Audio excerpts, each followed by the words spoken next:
আয়োজন করেছেন মিঠু।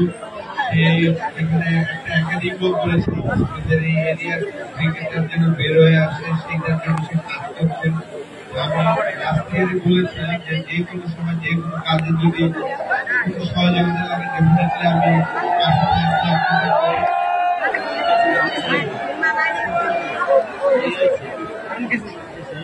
তো আজকে ধীরে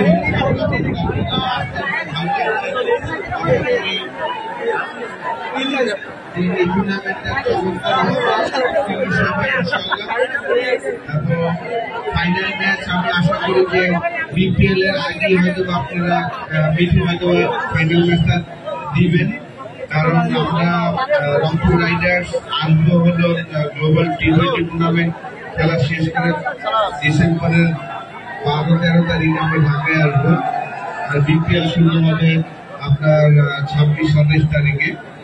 আমরা আশা করবো যে বিপিএল শুরু আগে হয়তো ফাইনালটা যদি হয় ডেফিনেটলি সেখানে আসার চেষ্টা করবো।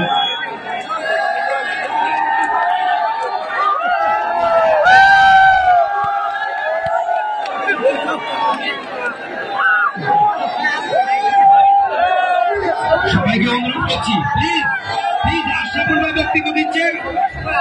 আমাদের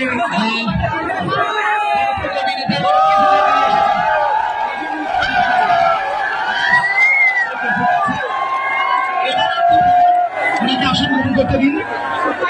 ভাই এসেছেন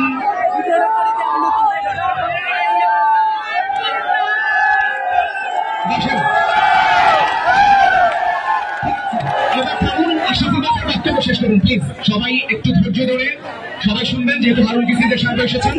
তো সবাই একদম চুপ, মাগরিবের আজানের সময় হয়ে আসছে। সো একটু আশরাফুলকে, উনি একজন জাতীয় খেলোয়াড়, আশরাফুল ভাই একজন ক্যাপ্টেন আমাদের বাংলাদেশে। আপনারা মূল্যবান কিছু কথা শুনেন, পরে কিন্তু আমরা আছি আপনাদের জন্য। দরকারে সারা রাত থাকতে মাগরিবের পরে অনুষ্ঠান শুরু হবে। ওনার মূল্যবান বক্তব্য শুনেন। Thank you.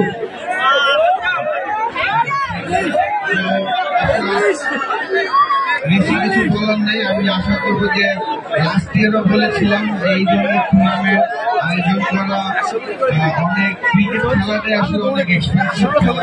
তো সে যেহেতু 32টা টিম নিয়ে সারা বাংলাদেশ থেকে 32টা টিম নিয়ে টুর্নামেন্টটা চালু করেছে, তো আশা করবো যে আপনারা সবাই তাকে সহযোগিতা করবেন। সারা যারা আছেন সবাই তাকে একটু হেল্প না করে আসলে টুর্নামেন্টটা সুন্দর মতো করাটা সম্ভব না।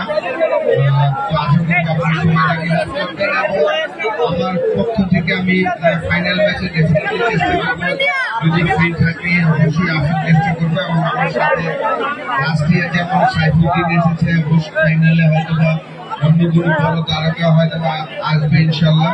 মিঠু হয়তো বা অ্যারেঞ্জ করবে। ফাইনালে যদি কোনো বড় তারকা লাগে অবশ্যই আমিও হয়তো বা হেল্প করতে চেষ্টা করবো, আমার একসাথে যাতে আমরা আসতে পারি। তো শুভকামনা 32টা টিমের জন্য, শুভকামনা রইল। আশা করি টিমের জন্য একটাই মেসেজ থাকবে যে আপনারা কমিটি এবং আম্পায়ার যে ডিসিশনটা দেবে সেই ডিসিশনগুলো মানার চেষ্টা করবেন, কারণ লাস্ট ইয়ার কিন্তু খুব সুন্দর মতো শেষ হয়েছিল। তো এবার শুরুটা হয়েছে চমৎকার, শেষটাও যেন খুব চমৎকার ভাবে হয় সেটাই আশা থাকবে। শুভকামনা রইল সিজন 2 এর জন্য। ধন্যবাদ মিঠুকে এবং সবাইকে।